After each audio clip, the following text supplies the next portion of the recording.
With prices remaining at a constant low over the last couple of years, from hybrid vehicles have taken a dive, which is an interesting time for Hyundai to be launching the company's first ever Prius fighter, the Ioniq. This week, the company has sent me over the Ioniq Electric, a vehicle that goes head-to-head with vehicles like the Nissan Leaf, the Chevrolet Bolt, and Tesla's upcoming Model 3. So is it worth a look in the ever-competitive electric car segment? Let's find out.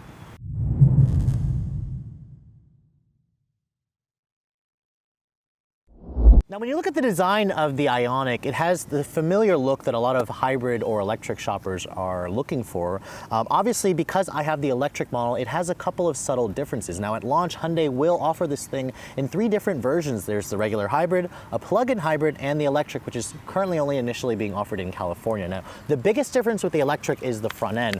As you can see here, there's no grille opening, and that's because it doesn't really need it. It doesn't have a gas engine to cool down, which is why Hyundai was able to shut off the grille and make this car even more aerodynamic. Now, my tester, being the limited model with the Ultimate package, has the swiveling xenon headlights. It actually replaces the LED headlights on the limited, so you're kind of downgrading, but the headlights do swivel back and forth. They are not automatic high beams, however. All Ioniqs will come standard with LED daytime running lights. They look nice. The entire look of the car certainly has a more traditional shape. I think it's an attractive looking sedan, kind of reminiscent of Hyundai's current design language. Much better looking car versus the Nissan Leaf. Now, being the electric model, my tester has 16-inch wheels. They are smaller than the 17s you get on the hybrid and the plug-in hybrid. Smaller wheels and tires, less rolling resistance. These don't have very much grip. You're going to notice that when you're going through the corners. Now, obviously, with Hyundai electric products, you're going to have a Blue Drive badge. That's unique to the electric model, of course. And the entire shape of this car is very slippery. Hyundai says it has a 0.24 coefficient of drag, which is roughly about the same slipperiness through the wind as a Prius. You even have this traditional hatchback design, much more conventional looking versus the Leaf. The Leaf has definitely gotten a lot of controversy in its design elements. Now, looking at the rear of the electric model, another indication that it's the electric, obviously there's an electric badge. And these unique LED taillights certainly have a nice premium look to them. They are not full LEDs, though the turn signals are incandescents, but they certainly look great. Another indication that you're driving the electric model, there's no exhaust tips, of course. This car doesn't have an internal combustion engine, as you guys know.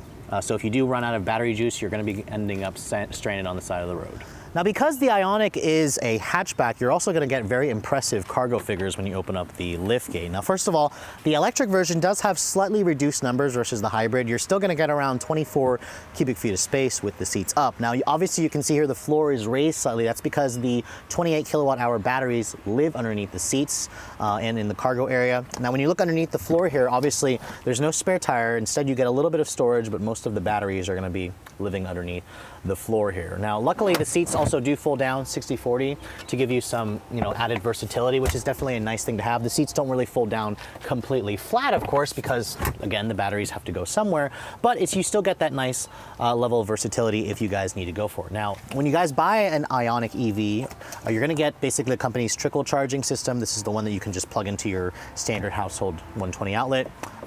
When you want to plug the vehicle in, just take this little cord here, open up the door, which is where you'd have the gas thing, and then the Ioniq actually offers 3 different ways you can charge it. This is the standard 120 volt trickle charge, where you just take this one off, you plug it right in, and it'll take about 20 hours to charge. Now, if you guys have a level 2 charger, which is what probably most of you are going to have, it'll take around 4 hours to charge. If you guys find a DC current, that's when you will unplug this second port here, and this car will charge in about 30 minutes or 23 minutes if you have the 100 kilowatt hour access.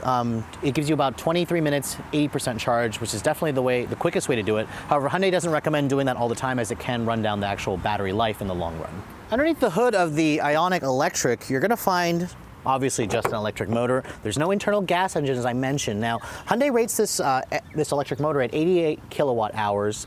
It runs through a 28 kilowatt hour battery pack, which is actually a little bit more powerful than the Kia Soul EV that I showed you guys a couple of years ago. Now, those numbers really won't mean much to you as an enthusiast, but you will know that it makes about 118 horsepower and 215 pound-feet of torque. As you guys know, electric motors are very torquey. They make that torque at 0 RPM. You don't need to rev the engines out. They also run through just a 1-speed speed reduction gear transmission. There's just one gear, you put your foot down, the car just takes off. The Ioniq is all front wheel drive. It weighs around 3,100 pounds, and the EPA actually rates this as the most efficient car ever. It's rated at 150 mpge in the city, 122 on the highway, and about 136 combined.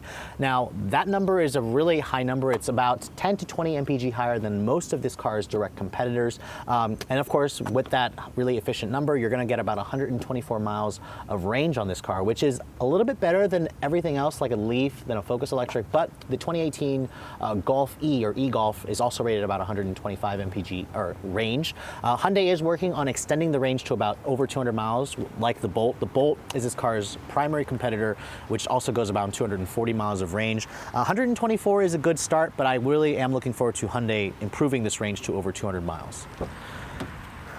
So checking out the interior of the new Ioniq, you can see immediately, first of all, it's a very spacious cabin. That's one thing that a lot of these hatchback EV models are great at, is they give you a lot of space in a relatively small package. Now, shutting the door, it sounds pretty solid. This is an all-new platform that Hyundai has invested a lot of money in to make a dedicated EV platform. Now, all Ioniqs will come standard with the company's smart key access system with push-button start, intelligent access. All you have to do to start it up, put your foot on the brake, keep the key inside the vehicle, and push the power button here to turn everything on. Now, there's no starter hiccup noise. There's no noise at all, really. Instead, there's a green car icon in the instrument panel that lets you know that everything is ready to go. That's how you know that this car is ready to be driven. Now, looking at the rest of the interior, you can see here the design is pretty conventional to the dash design, to the buttons, lots of knobs, lots of controls that are logically placed, easy to use. And the materials in here are not bad. Now, given a couple things are interesting, the dashboard is soft touch, but it has this really cheap textured plastic feeling that I'm not really a fan of. Thankfully, the fit and finish in here is pretty solid. There's a nice leather stitching here on the instrument panel hood. The door panels, when you look over here, are also relatively the same. They're soft touch, but there's some of that weird plasticky feeling that I'm just not really a fan of. Hyundai probably invested more in the drivetrain versus the interior quality. Now, the windows are one touch up and down for just the front, not the rear, which is definitely what I expected pretty much. Now, the steering wheel of this car is also pretty sporty looking, to be honest. It has a really nice 9-3 grip. Nice stitching. I like the D-cut shape, or the flat bottom is what Hyundai calls it, a D-cut shape. It's really nice. There's also these paddles behind the wheel, which aren't obviously for the transmission because it has one gear. Instead, it controls the level of regenerative braking. This paddle on the left here makes the car brake harder, while this makes it brake less. So basically, you could drive this car with just one pedal. There are times where I didn't even have to hit the brake. If I just lifted off the throttle, it would slow down on its own. And when you look at the center stack here, you can see I love the fact that there's 4 knobs: volume, tuning, and then your climate control here. It's just a single zone automatic. This is Hyundai's 8-inch updated head unit display. It's got the navigation function. This is the home screen where it'll show your navigation there. Your Android Auto and CarPlay, of course, is included on this model. It's standard on all across the board on all Ioniqs. That's definitely nice. And overall, the interface is pretty much the same as what I've showed you on other Hyundai products. You can see the map display. It's nothing really to write home about, but it's logically laid out. It's easy to use. The graphics are okay. When you put the vehicle into reverse, you do get a backup camera, of course. It has parking sensors, and it has trajectory, but this car won't parallel park itself. It doesn't offer a 360 camera, but it's all relatively class competitive for what you get. Now, looking at the center console here, this is the biggest difference with the EV version of this car versus the hybrid. You have this push button controller for the shifter. It almost looks very Mercedes-like in here with this area where you can rest your hand. It's all controlling the transmission here. There's, drive, there's reverse, there's neutral, there's park. It's all relatively easy to use instead of the traditional gear lever that you got in the hybrid models. Over here you have heated seats, 3-way heated seats. This controls your drive mode selector. You can cycle between EV or Eco, Normal, and Sport. This is for your automatic hold, your electronic parking brake here. You have pretty good storage down here. You can see here lots of storage down here for your phone. You have your USB, 12-volt there, good cup holders there. This is the wireless charging port that you get on the limited Ultimate models. So if your phone is compatible, just put your phone here, and that's the status indicator for the charging port.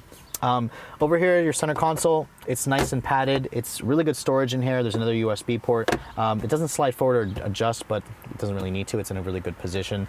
The Ultimate model that my tester is has a sunroof as well. It's just a standard size sunroof. You can't get a panel on this car like you can on some of the competitors, but overall, I think the interior is really easy to use. I think a lot of you customers are gonna get in this car and just know how to use it as opposed to like the Prius, which can be kind of spaceshipy or funky.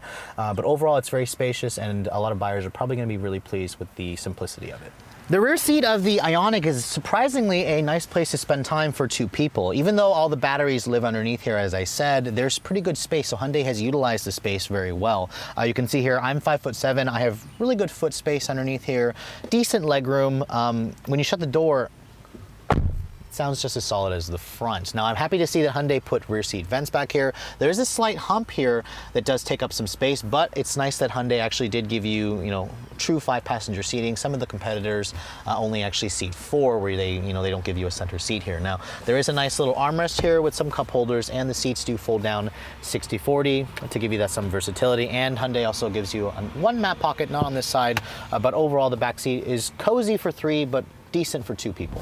So just like every other electric car, quietness is something that you have to really get used to. I mean, with no internal combustion engine, there's no noise, so every time you put your foot down, all you've experienced is this. And that's literally just immediate thrust off the line. I mean, this car makes 215 pound-feet of torque at 0 RPM. Now, this is Hyundai's first ever production electric car that's available to the masses. I think they did like a electric Tucson a few years ago, which was only available in certain parts of the world or the country. And the Ioniq is a pretty strong platform. I mean, I drove the Kia Niro a couple months ago, and I was pretty impressed with the chassis. I mean, this is it's the same chassis, however, Hyundai's tuned it differently, and this vehicle is a little bit smaller. It's not quite, the same crossover look, obviously, but really the driving dynamics of this car are pretty strong. I mean, the instant torque that you get is just impressive for a vehicle like this. It surprises me because, as an enthusiast, I like to hear the sound that, an internal combustion engine makes. But when you plop this thing into its sports setting here and plant your foot down, what you get is just instantaneous thrust. And, there isn't really much test data yet on this electric model, but it feels like a 0-60 of around 8 seconds, which honestly, it isn't fast, but the experience behind the wheel is what really makes this thing a lot of fun to drive. Now, even though this car is an efficient, eco car, surprisingly the handling is not bad. I mean, this chassis is pretty stiff. The steering, while it is, electric, it's pretty numb. When you put into a sport mode here, Hyundai kind of gives you a little bit more heft to the wheel. The car, changes directions okay. It's a competent handling car. It's not going to be super sporty. I mean, the last Prius I drove was pretty much on par with this. And, the ride quality is very good. And even though with this electric model, Hyundai swapped out the independent rear suspension from a torsion beam to, save space to put room for the batteries back there. But the ride is very settled. It's very quiet. You can feel the additional weight of the extra batteries kind of keeping this vehicle very planted. One thing that holds it back, however, are those eco-minded tires. These are 16-inch low rolling resistance tires, so they do squeal relatively early whenever you guys, get hard on the gas. Speaking of which, because this vehicle is front-wheel drive, it will spin its inside tire when you guys make turns or when you floor it from a stop. So it does provide for some comical driving moments when you are pushing this thing. See here, going around this corner here and flooring it. I'm impressed. And then when you put it into its sports setting here, the tack needle here kind of swoops around based on whenever you give it full throttle. It goes all the way to 100, let go. It shows just how much percentage of throttle you're giving it. Now, one thing I did want to talk about briefly is the paddles on this car, on the steering wheel. They aren't shifters, obviously. This is a 1-speed reduction gearbox. When you flip the left paddle, it goes into a heavy regen mode. So every time you basically lift off the throttle, the car slows down for you pretty strongly. And it almost makes it so there are times where when I was driving this car in traffic, I didn't need to use the brakes. Instead, when you lift off the throttle, it starts recharging the batteries a good amount, and then when you hit the brake a little bit more, it starts recharging it again, because these are regenerative brakes, remember. Every time you hit the brakes, this car recharges its batteries, which is why these electric cars tend to get better MPG numbers when you're driving around town as opposed to on the highway. Now, being my tester is the Ultimate model, it does have some driver assistance tech. It has full speed range, adaptive cruise control, automatic emergency forward braking with pedestrian detection. It has passive lane departure technology, which means it doesn't actually steer for you, it just beeps annoyingly. And it has blind spot monitoring with a cross traffic alert. That's something that I highly recommend. It's one of the reasons why you may want to at least go to the limited trim if you guys plan to actually purchase or lease this vehicle. All right, my foot's to the floor here. Come on, no noise. You can see here at 60 miles an hour, it's relatively quiet in here actually. There is a little bit of road noise, but really you don't hear anything other than some electric motor whirring noises when you do this. I have to admit, you know, when electric cars become fast, like a little bit faster than this, when they extend their range, let's talk about the range because, you know, at full charge, this thing says it'll go about 137 miles on a full, battery, which is actually a little bit more than what the EPA rates this at 124. I was pretty much able to verify this. This car is very efficient when you put it into its EV setting. You lay off the throttle all the time and you just drive it like a grandma. I mean, I took this car on a, 70-mile day trip, whatnot, and I still had, half the battery power charge left, which was pretty good. What really, kills me is the fact that the range is only 137 miles, basically. I mean, when Hyundai extends this to over 200, I think that'll really start to pull people away, from their internal combustion engines. I really think that if you're going to replace internal combustion engines, it's not about how often you drive, it's just the number. I feel much more confident when I see a triple digit, distance to empty figure as opposed to just a double digit or even worse, a single digit. I mean, the range anxiety is the case. I mean, but compared to the Nissan Leaf I had, the Kia Soul EV, this has definitely been the most efficient and longest lasting battery that I've tested so far. But hopefully I do plan to get my hands on a Bolt or maybe even the latest Tesla models if I can get them to send me a press car. To show you guys, the differences. I mean, the Bolt with its 240-mile range, obviously it has double the battery capacity. It's going to be better than this, but it's also $7,000 more expensive. So we'll have to wait and see what Hyundai does to the 2018 model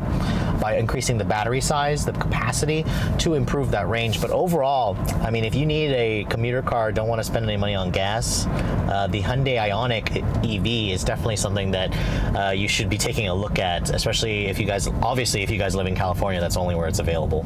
With the popularity of EV vehicles rising here in the States, it would seem that Hyundai is launching the Ioniq Electric at just the right time. Now, speaking of which, you can only currently buy the electric version of this car in California, and Hyundai is offering a really special lease on this car. The base version, which starts at around $29,500, can be leased for around $275 a month, $2,500 down, unlimited mileage, 3 years. Hyundai even pays for maintenance. Now, my tester being the Ultimate model, the Limited Ultimate, the Limited itself goes for around $30,000 or $32,000. Add another $3,500 for the Ultimate package, which all in this car is around $36,000. That can be leased for around $365 a month. Same terms, same money down. That's actually a really good lease rate for those of you who are in California. Hyundai is planning to launch this car in other states, including the DC, Virginia area, in the next couple months, depending on the demand. Now, after a week's worth of testing and driving, I'm happy to report this is a really fun to drive car. It surprised me. It's got great torque off the line. It's smooth, it's quiet, it's easy to drive, and there's a relatively good amount of charging ports and stations in my local area,